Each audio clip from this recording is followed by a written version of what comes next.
Feb का exam दिया था, मार्च के लिए न्यू रजिस्ट्रेशन।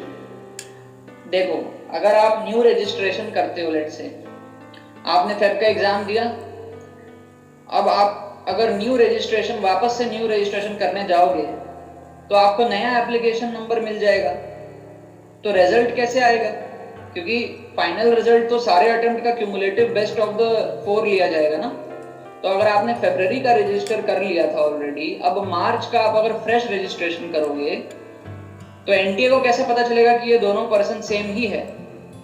तो आपका जो रिजल्ट है वो तो फिर नॉर्मलाइजेशन के अकॉर्डिंग आ ही नहीं पाएगा बेस्ट ऑफ द 4 अटेम्प्ट्स। तो जो एप्लीकेशन नंबर आपको मिला है उसी को आपको यूज करना है आगे। You have to use the same application number. अगर आप फ्रेश करोगे तो फिर फेब वाला अटेम्प्ट और मार्च वाला अटेम्प्ट दो अलग अलग इंसान का काउंट हो जाएगा। उसी को लेकर के साइन इन करना है, उसी एप्लीकेशन नंबर को लेकर के, पासवर्ड को लेकर के साइन इन करना है। साइन इन करने के बाद में एडिट करनी है आपको सारी डिटेल्स। करेक्शन वाला वो विंडो वहां पर आपको दिखेगा, वहां एडिट करो सारी चीजें, आगे भरो। आपको मार्च में देना है, अप्रैल में देना है, मई में देना है, कहाँ कहाँ क्या क्या देना है, क्या क्या सेंटर में देना है, ठीक है। सारे अपने प्रेफरेंसेस डालो, उसके बाद में उसको सबमिट करोगे। सबमिट करने के बाद में आपको पेमेंट मांगेगा कि हाँ भाई इतना रिमेनिंग पेमेंट आपको करना है, ठीक है।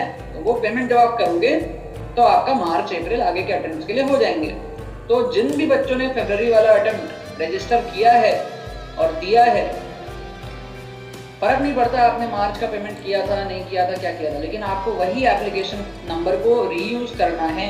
अगर आप नया तरीके से अप्लाई करोगे तो वो 2 यूनिक इंसानों का रजिस्ट्रेशन हो जाएगा, लेकिन एनटीए को आपका रिजल्ट क्यूमुलेट करके लाना है। तो मेक श्योर आप उसी से साइन इन करो एंड फिर आगे प्रोसीड करके एडिट करके सारे करेक्शन को आप कंप्लीट करो और आगे आने वाले एग्जाम्स को चेक करो कि कौन कौन से एग्जाम आपको देने हैं एंड फिर फाइनल पेमेंट के लिए आप आगे प्रोसीड करो।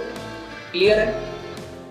हाँ, करेक्शन विंडो में जाके दोबारा आपको सब कुछ भरना है और फिर सबमिट करना है।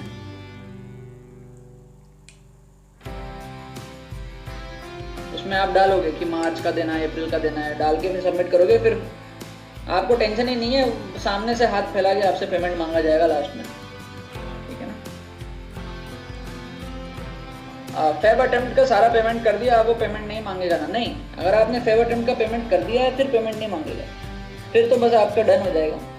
सबमिट वो डाउनलोड कर लेना बस कंफर्मेशन पेज। भैया मैं सभी सेशन का पेमेंट दिसंबर में ही कर दिया था, तो क्या अगर मुझे अभी देना होगा तो क्या मुझे वापस से रजिस्टर करना पड़ेगा क्या? नहीं, आपको सिर्फ साइन इन करके करेक्शन सबमिट कर देना है कि हाँ फाइनल आप चेक कर लो, कुछ चेंजेस करने करो, नहीं करना है तो सबमिट कर देना बस।